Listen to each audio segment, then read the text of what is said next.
नमस्कार, मी ऋतुजा शिंदे. जनवार्ता बातमीपत्रात आपले स्वागत. पाहुयात पुण्यातील काही विशेष घडामोडी.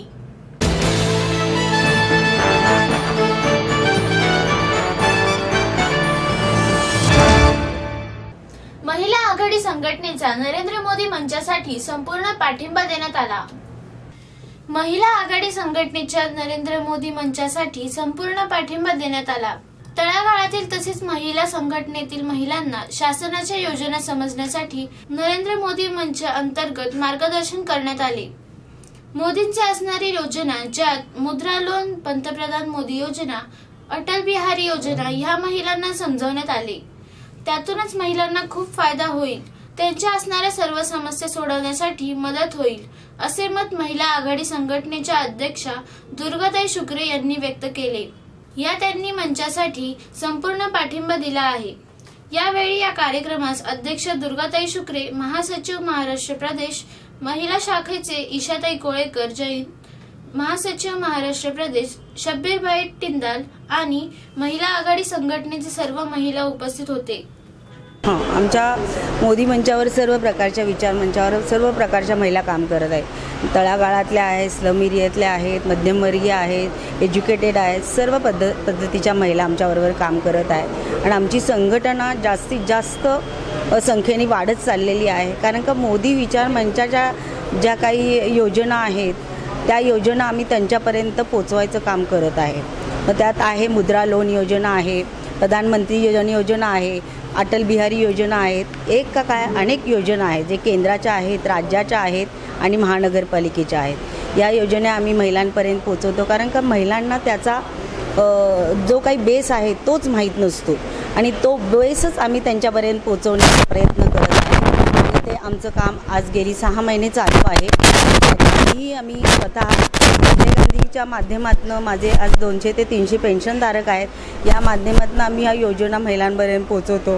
आम्ही विधवा महिलांसाठी कामं करतो. आम्ही जे अनाथ आहेत, निराधार आहेत अशा लोकांना जाऊन भेटतो. त्यांचे प्रॉब्लेम काय आहेत, त्यांच्या अडचणी काय आहेत याचासुद्धा पाठपुरावा करून त्यांना सहकार्य आमची संपूर्ण टीम करते. म्हणजे मी एकटी करत असं नाही, तर आमची संपूर्ण पदाधिकारी हे काम करतो. काही महिलांच्या आता समस्या आहेत, काही मुलींच्या आता आपण पाहताय बलात्कार वगैरे हे प्रकार जास्तीत जास्त वाढत आहे. तिथेसुद्धा आमची टीम भेट देते, त्यांचे समस्या जाणून घेते. चौक्यांवर सुद्धा आम्ही समुपदेशन करतो की काही केसेसमध्ये महिलांना चौकीमध्ये प्राधान्य दिलं जात नाही, त्यांना म्हणजे त्यांची केस घेतली जात नाही. त्यासाठी मग आम्हाला जावं लागतं. आम्ही तिथे सगळ्या त्यांच्या केसेस व्यवस्थित कशा आहेत हे सगळे समजावून त्यांना न्याय देण्याचा प्रयत्न करतो.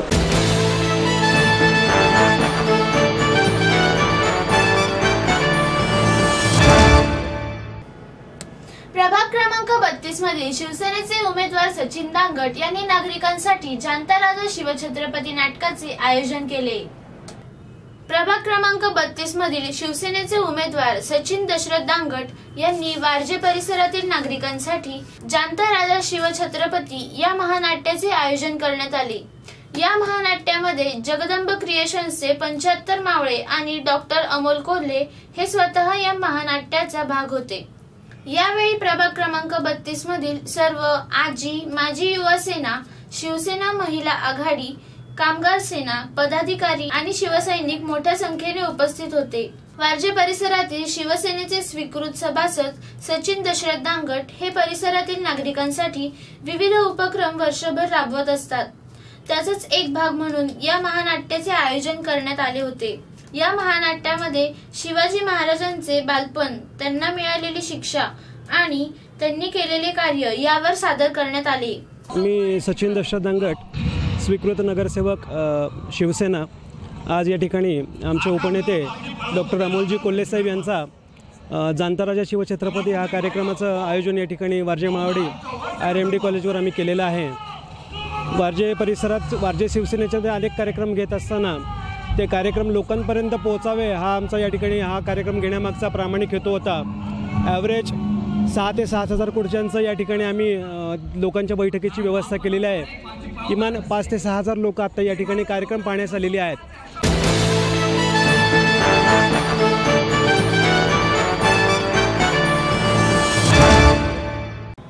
रवींद्र खैरे यांना भारतीय दलित साहित्य अकादमी डॉक्टर आंबेडकर फेलोशिप राष्ट्रीय सन्मान पुरस्कार प्रदान करण्यात आला।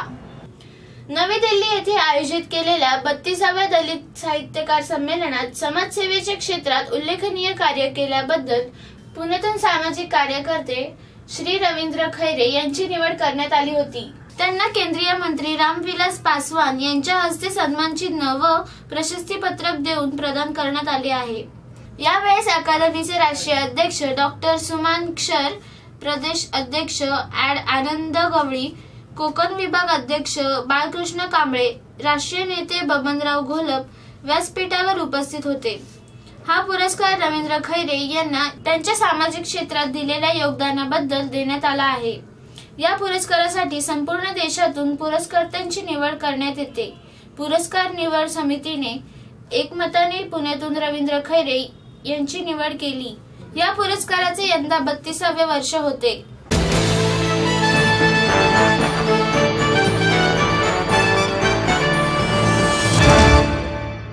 नरेंद्र मोदी विचार मंच महाराष्ट्रतर्फे राष्ट्रीय पदाधिकारी आणि कार्यकर्त्यांच्या संमेलनाचे आयोजन करण्यात आले।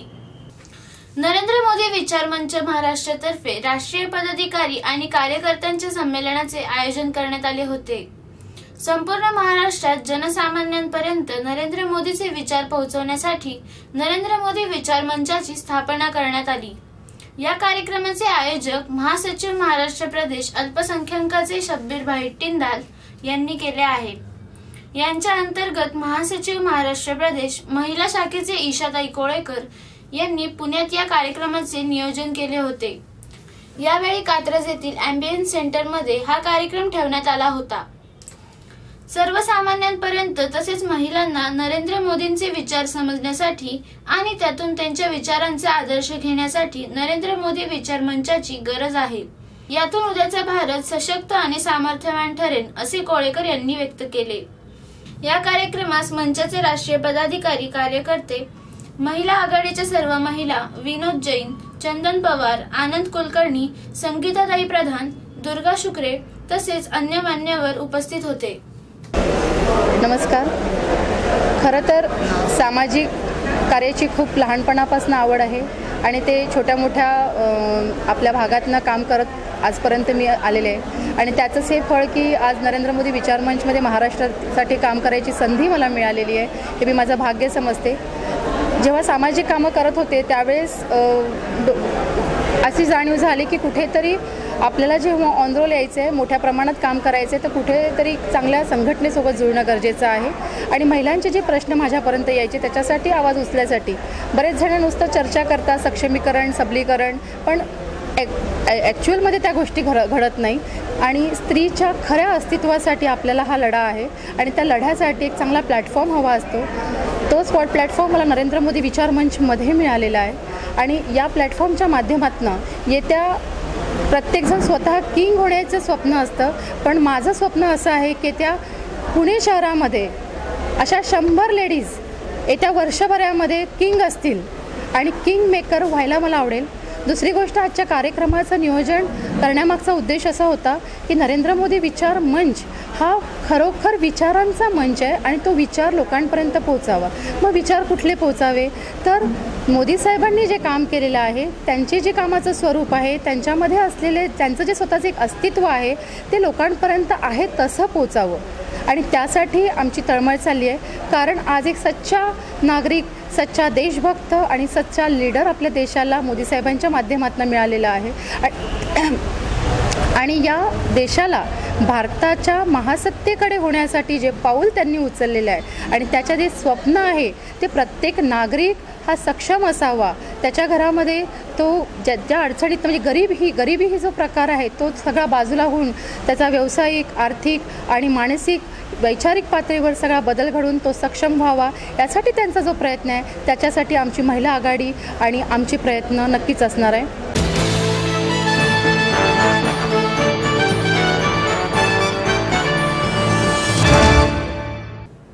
दहशतवादी हल्ल्यामध्ये शहीद झालेले जवान सौरभ फराटे यांचे अंत्यसंस्कार भेकराई नगर येथील शासकीय इतमामात करण्यात आला। जम्मू आणि काश्मीर मधील पांपोरा गावात श्रीनगर जम्मू महामार्गाजवळ दहशतवाद्यांनी केलेल्या हल्ल्यात शहीद झालेले पुणे जिल्ह्यातील भेकराई नगरचे सुपुत्र सौरभ नंदकिशोर फराटे यांच्या परित्यक्तावर आणि सकाळी शासकीय इतमामात शोकमग्न वातावरणात अंत्यसंस्कार करण्यात आले।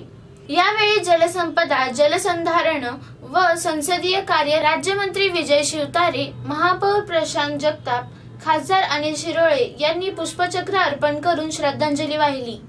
यावेळी जिल्हा प्रशासनाच्या वतीने अतिरिक्त जिल्हाधिकारी रमेश काळे, हवेली प्रांताधिकारी ज्योती कदम यांनी शहीद फराटे यांच्या परित्यक्तावर पुष्पचक्र अर्पण करून श्रद्धांजली वाहिली। अमर रहे शहीद सौरभ फराटे, अमर रहे भारत माता की जय अशा घोषणांनी अवघा परिसर दुमदुमून गेला। शहीद फराटे यांच्या अंत्ययात्रेनंतर सकाळी 9च्या सुमारास लष्करी जवानांनी बंदुकीच्या 3 फैरी हवेत झाडून त्यांना अखेरची मानवंदना दिली। फुरसुंगीतील हजारो ग्रामस्थांनी शोकाकुल वातावरणात साश्रू नयनांनी त्यांच्यावर अंत्यसंस्कार केले। यावेळी लोकप्रतिनिधी तसेच पोलीस, लष्कर विभागाचे अधिकारी, जिल्हा सैनिक कल्याण अधिकारी कर्नल बिपिन शिंदे तसेच विविध विभागांचे अधिकारी उपस्थित होते।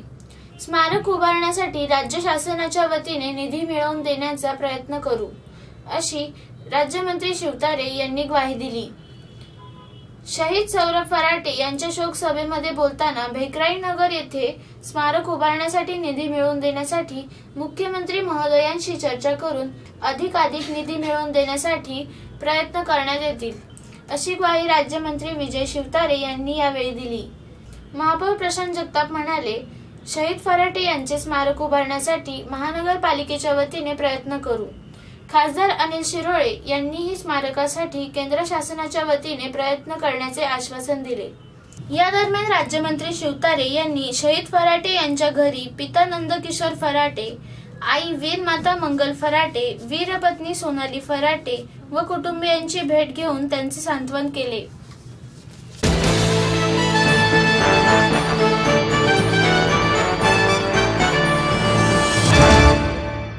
प्रभाग क्रमांक 34B माणिकबाग प्रतिष्ठानच्या वतीने होम मिनिस्टर चला खेळूया पैठणीचा खेळ या कार्यक्रमाचे आयोजन करण्यात आले।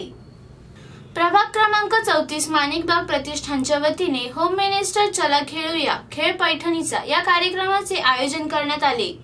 प्रभाग क्रमांक 34B मधील शिवसेनेच्या इच्छुक उमेदवार पल्लवी शिवाभाऊ पासलकर यांनी या कार्यक्रमाचे आयोजन केले होते। कार्यक्रमाचे निवेदन रमेशदादा परळीकर यांनी केले। यावेळी मोठ्या प्रमाणावर महिला उपस्थित होत्या। होम मिनिस्टरच्या या कार्यक्रमात विविध खेळ घेण्यात आले। तसेच रमेशदादा परळीकर यांनी महिलांना उखाणेही घ्यायला लावले। अशा पद्धतीने हा होम मिनिस्टरचा कार्यक्रम रंगला। पल्लवी शिवाभाऊ पासलकर यांनी प्रभाग क्रमांक 34B मध्ये रांगोळी, मेहंदी, चित्रकला असे विविध कार्यक्रम घेतले। नमस्कार, माझे नाव पल्लवी शिवाजी पासलकर। मी प्रभाग क्रमांक 34 मधून शिवसेनेचे इच्छुक उमेदवार आहे। आम्ही गेले 13 वर्ष राजदांडियाचा कार्यक्रम मोठ्या प्रमाणात भरवतो आणि अक्कलकोट पंढरपूर या ट्रिपा काढलेल्या आहेत 4000 लोकांसाठी आणि सामाजिक काम, शैक्षणिक कामामध्ये आमचा पूर्णपणे हात आहे। स्प्रिंग डेलचं आंदोलन व फी वाढीसाठी त्यासाठी पण आम्ही प्रयत्न भरपूर केलेले आहेत। शुल्क नियंत्रण कायदा अंमलात आणलेला आहे आणि सगळ्यात कमी फी मध्ये इंग्लिश मीडियम स्कूल चालू केली आहे आपण। म्हणजे 10,000पासून फी आहे। ज्या बाकीच्या शाळांमध्ये सोयी नाही तेवढ्या सगळ्या सोयी सुविधा उपलब्ध असून फीचं प्रमाण अत्यंत कमी आहे। शिवाभाऊ पासलकर प्रभाग क्रमांक 34 मधनं माझ्या पत्नीला मी उभं केलेलं आहे। शिवसेनेकडून इच्छुक उमेदवार आहेत। आज गेले 20 वर्ष मी हा सिंहगड परिसरामध्ये एक चांगल्या पद्धतीनं समाजाचं काम करत आहे आणि आपल्या परिसरामध्ये मी जवळजवळ एक सिंहगड स्प्रिंगडेल पालक संघटना आहे आणि त्या संघटनेच्या माध्यमातून पुणे शहरामधून म्हणजे हजारो शाळांचं मी नेतृत्व करत आहे। मी पुणे शहर पालक संघटनेचं काम करत आहे की आज पालकांना जे प्रश्न भेडसावत असतो की फी वाढ, तर आम्ही 2011 मध्ये जो शुल्क नियंत्रण कायदा विधानसभेत विधान परिषदेमध्ये मंजूर केला, केंद्रात पास केला आणि त्याची अंमलबजावणी 2014ला झाली आणि त्याची आज पूर्ण फायदा पूर्ण महाराष्ट्राला झाला. ज्या आज मुलींवर होणारे अन्याय अत्याचार ज्या 2-3 प्रकरणं मी बाहेर काढली त्या प्रकरणामध्ये दोघांना मी जन्मठेपेची सजा पण लावलेली आहे. आज मुलींवर होणारे लैंगिक अत्याचाराची आपण हेल्पलाईन तयार केलेली आहे आणि त्याचा फायदा ऑल महाराष्ट्राला झालेला आहे. आणि आज प्रत्येक महाराष्ट्रामध्ये प्रत्येक संस्था चालकाच्या बसमध्ये एक महिला अटेंडंट म्हणून आज खऱ्या अर्थानं मुलीच्या संरक्षणासाठी त्या प्रकरणापासून ठेवण्यात आलेले आहे. आणि याचबरोबर आजचे जनवार्ता बातमीपत्र संपले. उद्या पुन्हा भेटू याच वेळी. नमस्कार.